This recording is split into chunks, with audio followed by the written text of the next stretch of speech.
When you create any object in the viewport, top, front and left viewport show the object with the wireframe, and in the perspective viewport it show the default shading. And if you want to change the shading in the any viewport, first active that viewport and press F3. By using F3 you can change screen shading like this. And the other shortcut is, if you want to show these lines, by pressing F4 you can show or hide these lines. So F3 and F4 the other important buttons. If you are using a small size laptop, these panels take much space, so you can hide these panels also by clicking on this dividing line. By clicking right click you can uncheck this, so this panel will gone.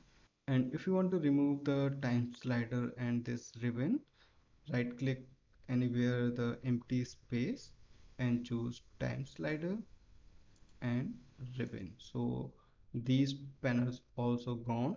So after these changes you get a bigger space, and now you can maximize and easily model your object like this.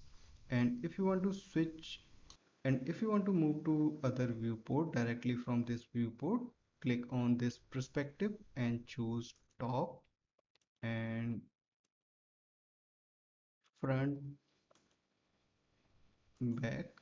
So these are shortcut keys. By pressing these keys you can directly switch to another viewport.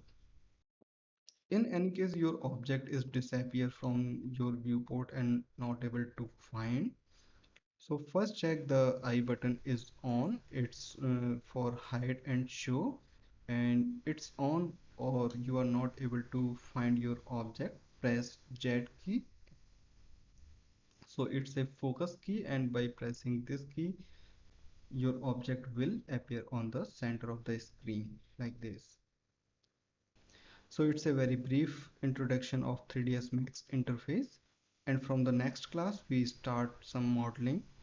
If you like this class, please subscribe my channel or like this video, and we will meet in the next class.